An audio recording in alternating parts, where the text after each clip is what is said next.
Hello दोस्तों, welcome to back my channel. दोस्तों आज हम लोग जिस वीडियो पे रिएक्शन करने वाले हैं उसका टाइटल है अल्लाह से दुआ मांगने का तरीका। हाँ दोस्तों, चलिए स्टार्ट करते हैं इस वीडियो को और देखते हैं कि अल्लाह से किस तरह में दुआ मांगना चाहिए। इस वीडियो में पीर अजमल कादरी बयान फरमा रहे हैं और ये वीडियो अल अजमल ऑफिशियल पे अपलोडेड है। तो दोस्तों चलिए वीडियो को स्टार्ट करते हैं और मिलते हैं वीडियो के एंड में। चलिए स्टार्ट करते हैं। बाज़ जगहों पे बाज़ लोग बड़े तेज़ होते हैं, यानी उनसे आपकी मुलाकात होती है तो बंदे को महसूस होता है कि यार इसे तो पहले ही सारी बातों का पता है, और कई दफ़ा उनसे मिलने के बाद एहसास होता है कि यार इससे तो थोड़ा सीख ही लेते तो बेहतर था, ये तो बात बड़ी आगे निकल गई। सारा पता होता है, बाशऊर होते हैं, लेकिन डर आता है अल्लाह से। इतना बाशऊर आदमी, समझदार, पंचायत, पर्या, लोग, दीन, दुनिया सारा पता है, नमाज का टाइम आ गया तो वो छुपता फिरता है। उसकी तबीयत पर बोझ बन रहा है माज़अल्लाह अल्लाह के हुजूर हाजिर होना। उसे खैर का काम करना पड़ रहा है तो वो इधर उधर निकलता जा रहा है। तो सवाल ये है कि फिर ये शऊर का क्या मतलब रखा हुआ है हमने? फिर अल्लाह से दुआ करने की ज़रूरत नहीं। वो हज़रत आरिफ रूमी रहमतुल्लाह ताला अलैह फरमाया करते थे, बाज़ लोगों को रब सारा कुछ देता है,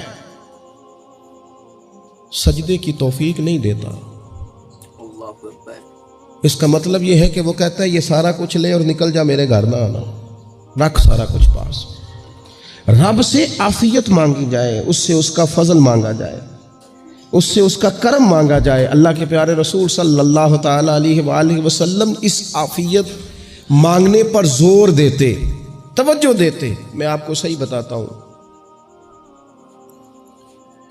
रब ने अगर किसी बंदे को आफियत में रखा हो ना, तो हालात कैसे भी बुरे चल रहे हों उसका बिगाड़ कुछ नहीं सकते। और अल्लाह ताला माफ़ करे 100 दफ़ा खाकम बदहन, अगर किसी वक़्त उसके करम की निगाह फिर जाए तो फिर सारे असबाब समेत भी इंसान अपने पैरों पे खड़ा नहीं रह सकता। उससे जब तक तलबे करम नहीं होता, तलबे आफियत नहीं होती, उसकी बारगाह से जब तक बंदा मोमिन पूरा रुजू नहीं करता, ये आफियत इतनी आला चीज़ है कि नबी पाक अलैहिस्सलाम ने फरमाया आज़ान और इकामत के दरमियान जो वक्त होता है उसमें दुआएं रद्द नहीं होती। दुआ मांगा करोगे तुम्हारी अल्लाह अपने फजल से कबूल कर लेगा। अर्ज़ की या रसूलल्लाह क्या मांगे? तो फरमाया आफियत मांगो रब से। हज़रत अनस बिन मालिक हदीस के रावी है रदी अल्लाह ताला अन्हु, यहाँ भी फरमाया ये ऐन कबूलियत का टाइम है, अल्लाह से आफियत मांग लो, उसकी पनाह। हम दुआओं में भी महदूद हो जाते हैं। रब दा तालब कोई ना मिलया, जो मिलया तालब ज़रदाहू। जब आफियत, एक बुजुर्ग थे, हर वक़्त अल्लाह से आफियत मांगते थे, हर वक़्त अल्लाह से आफियत मांगते थे, हर वक़्त आफियत मांगते थे। लोगों ने पूछा, लोग उनको साले जानते थे, नेक समझते थे कि हुजूर आप और कोई दुआ मांगते नहीं, आफियत ही मांगते हैं। फरमाने लगे मैं मांगा करता था शुरू में, बाद में ख्याल आया है और भी दुआएं मांगा करता था, ये एहसास बाद में नसीब हुआ।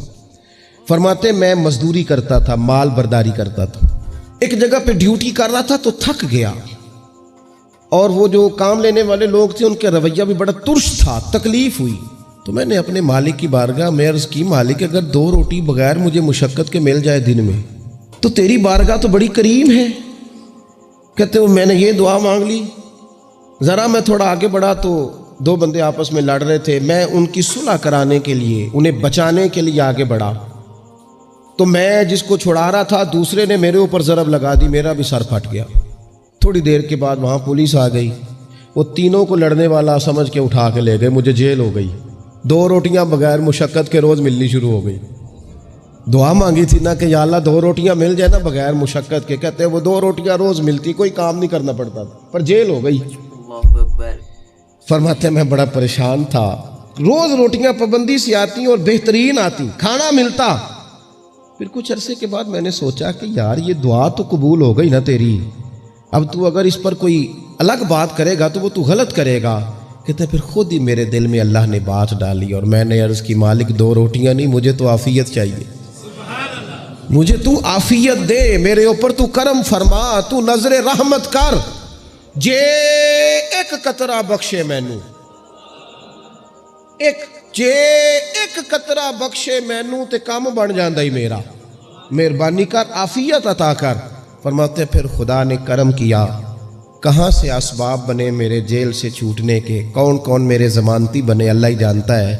फरमाते हैं दरवाज़े भी खुल गए, रिस्क भी मिलता है, सेहत भी मुयस्सर है, सजदा भी कर लेता हूँ, सवेरे तिलावत भी करता हूँ, शाम को मदीने वाले की बारगाह में राज के दुरूद व सलाम भी अर्ज़ करता हूँ, मैं मुमकिन होता है तो किसी गरीब की दाद रसी भी करता हूँ। अब समझ आई है, रब्बना आतिना फिद दुनिया हसनतम व फिल आखिरति हसनतम वकिना अज़ाबन नार। अब समझ आई है, रब से जब भी मांगना है आफियत ही मांगनी है, उससे करम मांग। हमने महदूद दुआएं रखी हुई हैं, महदूद, वो जी फलाना काम मेरा हो जाए तो भाई वो एक हो गया, उसके बाद फिर नई टेंशन बन जाएगी। नहीं, मैं जी बच्चों की शादी कर लूँ जी फिर मैं फारिग हूँ। आप शादी करके देखें, लाग पता जाएगा कैसे फारिग होते हैं। आप यहाँ रुकते क्यों हैं? आप खुदा से आफियत क्यों नहीं तलब करते?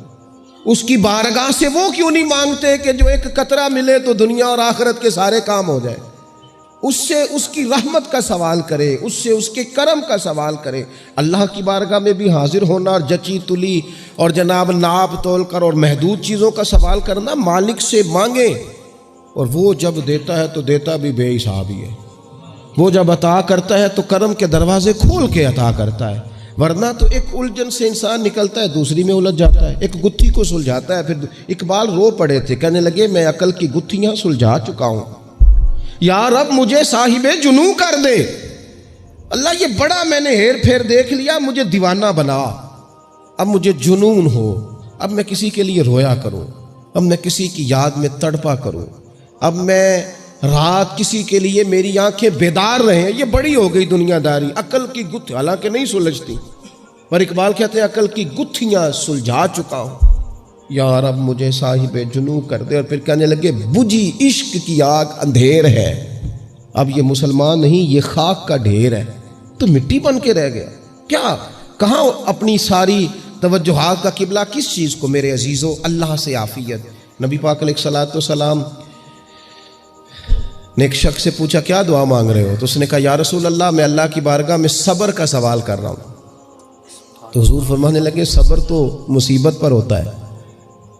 या रसूल अल्लाह फिर क्या मांगूं? आप इन जुमलों और लफ्ज़ों की गहराई को समझें। सब्र के लिए तो पहले मुसीबत आएगी, फिर सब्र आएगा। तो या रसूल अल्लाह क्या मांगूं? फरमाया तो रब से आफियत मांग। माना क्या है? मुसीबत आए क्यों? अल्लाह तुझे अपनी हिफाजत के हिसार में ले ले। वो वक्त ही क्यों आए कि जब तेरी तबीयत उलझ जाए, जब तू परेशान हो जाए, जब तू तू अल्लाह से आफियत मांगना। जब तू आफियत मांगेगा तो अगर कभी मुश्किल आएगी भी ना, तो खुदा फिर अपने फजल से मुश्किल से निकलने में रास्ता भी बड़ी जल्दी अता फरमाएगा और तेरे ऊपर फजल फरमाएगा। अगर आफियत, हारून रशीद ना अपने महल की छत पे टहल रहा था, सबसे ऊपर वाले चुबारे पर, नीचे से हज़रत बहलोल दाना गुजर रहे थे, ऊपर उसके साथ सिपाही भी थे, गनमैन भी थे। उसने कहा ये बाबा तो ज़रा ऊपर उठाओ। उन्होंने एक डोली, एक टोकरी समझ लें, उसको रस्सियाँ बांध के नीचे फेंका। नीचे जो सिपाही थे उनको कहा कि ये बाबा जी को पकड़ के इसमें बिठाओ। उन्होंने जबरन थामा बाबा जी को, उसमें डाला, ऊपर वालों ने खींच लिया। 2-3 मिनट लगे। हारून रशीद के सामने हज़रत बहलोल दाना पहुँच गए तो थोड़े नाराज़ भी हुए कि ये कोई तरीका तो नहीं ना बुलाने का। मुलाकात हुई तो कहा क्यों बुलाया? कहने लगा एक मसला पूछना था। फरमाने लगे बादशाह है ना, तेरे मसले पूछने का भी अपना ही अंदाज़ है, पूछ मसला। कहने लगा बाबा पूछना था कि आप अल्लाह तक कैसे पहुँचे? हज़रत बहलोल दाना चुप कर गए। 2-4 मिनट के बाद कहने लगे जिस तरह अभी ज़मीन से तेरे तक नहीं पहुँचा, बिल्कुल इसी तरह ही पहुँच गया और रब करीम की बारगाह तक। और वो भी जो उसने करम फरमाया है, वरना मैं तो नहीं समझता कि मैं पहुँच गया, वो भी अगर तेरी खुशगुमानी है। हारून रशीद कहने लगा मुझे समझ नहीं आई। फरमाने लगे तो बादशाह जो है, इतनी जल्दी कैसे समझ में आएगी तुझे बात? फरमाने लगे अगर मैं तुझसे मिलना चाहता ना तो मैं एक दरख्वास्त लिखता, फिर किसी वज़ीर से सिफारशी साइन कराता, फिर वो जमा कराता, फिर मुझे टाइम मिलता कि फ़लाँ दिन फ़लाँ तारीख फ़लाँ टाइम आ जाना, फिर आके मैं लाइन में लगता।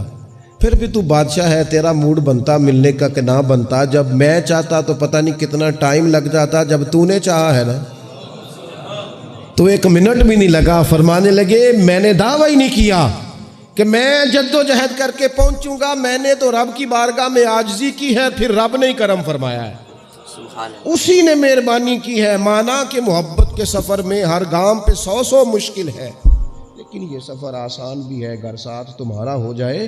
اس کے کرم کا ساتھ رہا ہے، اس سے عافیت مانگی ہے، اپنے آپ کو اس کے سپرد کیا ہے تو اس نے کرم کر دیا۔ جب تک یہ مزاج نہیں ہم بناتے کہ مالک سے عافیت کا سوال کریں، اپنے آپ کو اپنے رب کے حوالے کر دیں، اس کی رحمتوں کے سپرد کر دیں، اتنی دیر تک زندگی میں ٹھہراؤ نہیں آتا، قرار نہیں آتا۔ مشکات میں موجود ہے، اللہ کے پیارے رسول صلی اللہ تعالیٰ علیہ وسلم تیمارداری کے لیے گئے تو صحابہ کرام فرماتے ہیں وہ بندہ نا اتنا پتلا نحیف اور لاغر ہو گیا تھا جس طرح چڑیا کا بچہ ہوتا ہے، کمزوری ضعف طاری تھا۔ تو محبوب کریم نے اسے دیکھا تو بڑے کریمانہ انداز میں کریم فرمانے لگے، تو کوئی دعا نہیں مانگتا، تو عافیت نہیں مانگتا اللہ سے؟ عرض کی یا رسول اللہ صلی اللہ تعالیٰ علیہ وسلم، میں نے اپنے رب کی بارگاہ میں عرض کی ہے مالک قیامت کا عذاب بڑا سخت ہے، میں نہیں برداشت کر سکتا، تو نے اگر مجھے کوئی سزا دینی ہے تو یہیں دے لے، قیامت کو نہ دینا۔ تو کہتے ہیں محبوب فرمانے لگے سبحان اللہ، او خدا کے بندے تو رب کی سزا دنیا میں بھی نہیں سہ سکتا، اللہ سے یہ بھی سوال نہ کر، تو رب سے کہہ ربنا آتنا فی الدنیا حسنۃ وفی الآخرۃ حسنۃ وقنا عذاب النار۔ تو رب سے دنیا میں بھی حسنہ مانگ، بھلائی مانگ، تو آخرت کے لیے بھی بھلائی مانگ، تو اس سے عافیت کا سوال کر۔ تو نے یہ سوال کیوں کیا؟ عرض کی یا رسول اللہ کرم ہو گیا ہے، مجھے سمجھ آ گئی، اب میں اسی طرح ہی کروں گا۔ عزیز دوستو، ہم کہاں سہ سکتے ہیں؟ ہم دنیا میں رب کی سزا ہم نہیں سہ سکتے، ہم کمزور ہیں، تو گرمی نہیں سہ سکتے، شدید سردی نہیں سہ سکتے، شدت کی بھوک لوگ نہیں سہ سکتے، کوئی آزمائش نہیں سہ سکتے۔ وہ جو لوگ بعض اوقات کہہ دیتے ہیں نا جی فلاں چیز ہمارے اعمال کا نتیجہ ہے، تو میں کیا کرتا ہوں نا کو یار، ہم تو یہ بھی نہیں سہ سکتے، ہم کہاں برداشت کر سکتے ہیں، ہمیں تو وہ معاف ہی فرمائے، ہم حساب والے ہے ہی نہیں، ہم تو صرف معافی والے ہیں۔ ہم سے نہ حساب پوچھے، اس نے حساب پوچھا تو پھر تو بڑی مشکل ہو جائے گی، اگر اس نے حساب پوچھا تو بڑی رسوائی ہو جائے گی، اگر حساب پوچھا تو مشکلات سامنے دکھائی دینے لگ جائیں گی۔ ہم سے تو وہ درگزر والا معاملہ کرے، ہم سے تو وہ کہے جا میں نے محبوب کے صدقے تجھے معاف کیا، جا تیرے لیے رحمت اور بخشش والا فیصلہ۔ سو دوستو یہ ویڈیو تھی جو آپ لوگوں نے دیکھ ہی لیا ہے کہ ہمیں دعا میں عافیت ہی مانگیں، عافیت مانگیں گے، اللہ رب العزت اپنے جو امان میں رکھے گا، اور صبر مانگیں گے۔ اس میں بتایا گیا تھا کہ کوئی صبر مانگ رہا تھا تو اس سے صبر کب کرے گا، وہ جب اس کے اوپر مصیبت آئے گی تبھی صبر کرے گا، یعنی وہ صبر مانگ رہا ہے تو اس کے پہلے مصیبت اس پہ آنی ہے تبھی تو وہ صبر کرے گا۔ تو دوستو ہمیں پہلے بات تو یہ سمجھ میں آ گئی ہے کہ ہمیں عافیت مانگنا چاہیے اللہ سے۔ سو دوستو یہ ویڈیو آپ کو بہت ہی اچھی لگی ہوگی اور آپ کو بہت ہی یوزفل ہوا ہوگا، اس سے آپ کو بہت زیادہ لابھ ملے گا اس سے۔ دوستو یہ ویڈیو اگر اچھی لگے تو پلیز ویڈیو کو لائک کر دو، چینل کو سبسکرائب کر لو اور بیل آئیکن کو پریس کر لو۔ ملتے ہیں نیکسٹ ویڈیو میں، تب تک کے لیے شکریہ، تھینک